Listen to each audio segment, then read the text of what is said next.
न्याय मिला, भले ही देर से मिला। कहते हैं सत्य को कुछ दिन दबाया तो जा सकता है, मिटाया नहीं जा सकता।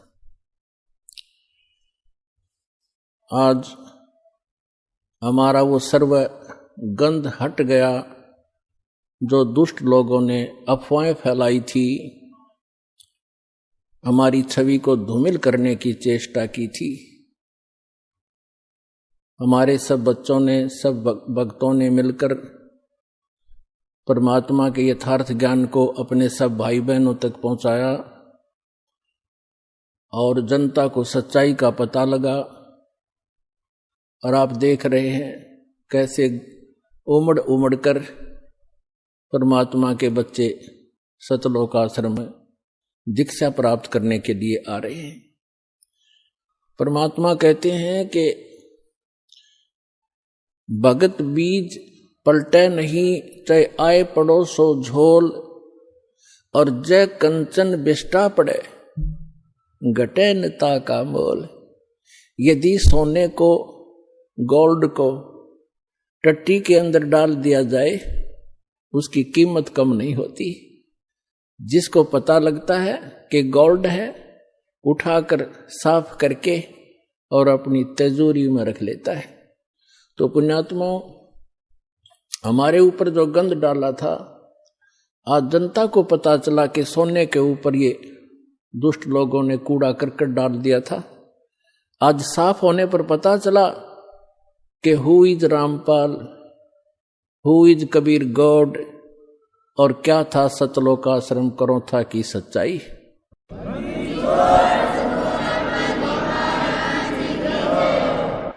पुण्यात्मा, दुष्ट लोगों का काम तो उनका स्वभाव ही होता है दुष्ट कर्म करने का, और साधु संतों का काम होता है स्वभाव जो उनका होता है परमार्थ ही करने का। और कबीर साहब ने हमें शिक्षा भी दी है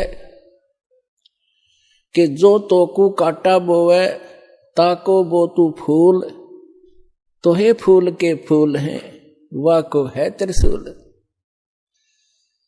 हमें परमात्मा कहते हैं कि आपको यदि कोई कष्ट देता है, आप उसको कुछ ना कहो, परमात्मा पर छोड़ो, फिर देखना वो उसका कैसा रिजल्ट आपको देगा। जो तोकू काटा बोवे वाको बो तू फूल, और तोहे फूल के फूल हैं वाको है त्रिशूल। वो तो विधान है परमात्मा का, जो जैसे कर्म करेगा उसको फल तो मिलेगा ही मिलेगा। अब पुण्यात्मा कहते हैं संत न छोड़े संतता, कोटिक मिलो असंत। साधु भक्त अपना स्वभाव नहीं चेंज किया करते, बदला नहीं करते। चाहे कितने असंत दुष्ट लोग उनसे कितना ही बुरा व्यवहार करते रहे, वो भगवान पर विश्वास रखने वाले होते हैं। पुण्यात्मा,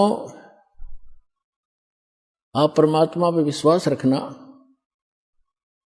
संत साधु कभी किसी का बुरा नहीं सोचते, ना करते और ना ही सोचना चाहिए। परमात्मा से कोई चीज छुपी नहीं है। यदि हम भगवान से डरने वाले हैं और हम परमात्मा कबीर जी को परमात्मा मानते हैं, तो भगवान भगवान वाले काम किया करता है। आपने बहुत शांति रखनी पड़ेगी। उन दुष्टों का तो नाश होया पड़ा है, उनका तो पतन हो रहा है। वो चाहते हैं कि आपका भी नाश कर दें झगड़ा वगड़ा करके। आपने जो संयम दिखाया 9 अप्रैल सन 2013 में करोथा के अंदर, मेरी आत्मा गदगद कर दी। बच्चों, तुमने साधुता दिखाई।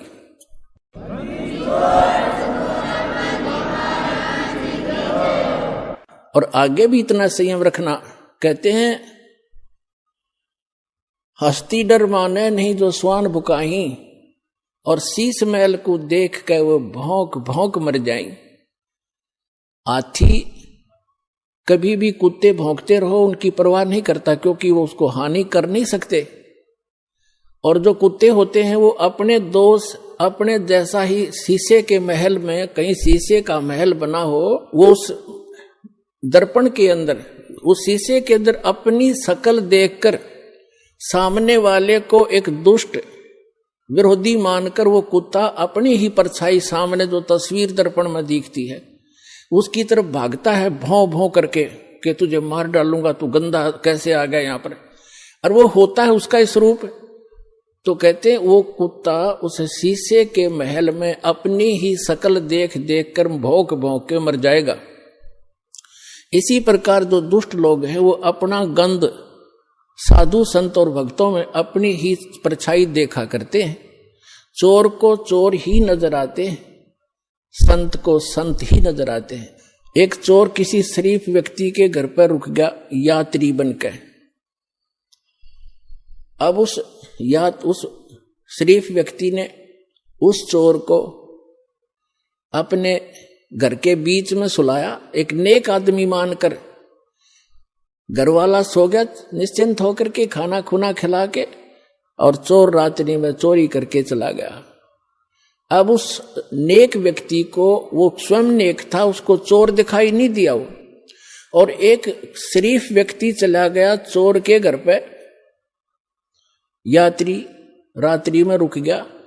अब वो चोर सारी रात जागता रहा कि कहीं ये रात ने तेरी चोरी ना कर ले। और वो शरीफ आदमी खा के खाना सामने सोया था और सुबह आराम से उठा, और चोर सारी रात जागता रहा कहीं ये रात ने चोरी ना कर ले जा, क्योंकि उस शरीफ व्यक्ति में वो दुष्ट चोर अपनी ही परछाई देख रहा था, अपना ही दोष देख रहा था। तो इसी प्रकार दोस्त हम इस दास का विरोध कर रहे हैं, और उस दास पर जो ऐसे आरोप गंदे लगाए झूठे, वो स्वयं ही ऐसे थे। और पुण्यात्माओं, आप देख रहे हो करोथा आश्रम सरकार के पास रहा 7 वर्ष, उसको लुटवा दिया, करोड़ों की संपत्ति भक्तों के दान का नाश करवा दिया, सारा लुटवा दिया। और आज परमात्मा ने हमें क्या दे रखा है। और जो ऐसा बताते हैं, सुनने में आ रहा है कि जो उस परमात्मा के सच्चे स्थल से कोई सामान उठा कर ले गया था, उनका सर्वनाश होने जा रहा है। एक ने बताया कि एक हमारे गांव में उठा कर ले गया था पुलिस वाला, तो उसके पुत्र का विवाह हुआ। वो लड़की ने आकर देखा कि तुम ये चोरी का सामान एक संत के दरबार का उठाकर लाए हो। वो लड़की उनको तलाक दे दिया कि मैं तुम्हारे जैसे दुष्टों के घर पर नहीं आऊंगी। 2 महीने के बाद उसका अपना पुत्र विष खाकर मर गया, इकलौता पुत्र था, उसका सर्वनाश हुआ। तो पुण्यात्माओं, हम किसी को बद्दुआ नहीं देते, लेकिन भगवान का जो तराजू है वो एररलेस है। मन तू पावेगा अपना किया रे, भोगेगा अपना किया रे। अब जैसे एक बिच्छू दरिया में बहता हुआ आ रहा था, और एक संत भक्त स्नान कर रहा था दरिया में। उसने देखा ये जीव डूबेगा मरेगा, उसने ऐसे हाथ में उठाया, उसको बाहर फेंकना चाहा। बिच्छू ने डंक मारा और पानी में गिर गया। उसने फिर उठाया, उसने फिर डंक मारा और पानी में उछल गया। उसने फिर उठाया, उसने फिर डंक मारा, और कुछ देर में फिर उसने दोनों हाथों से पानी समेत ही उसको पटरी पर फेंक दिया। एक आम व्यक्ति खड़ा खड़ा देख रहा था, कहने लगा, रे भले आदमी, तेरे तो हाथ पर डंक मार रहा है, तू इसको बचाने की चेष्टा कर रहा है।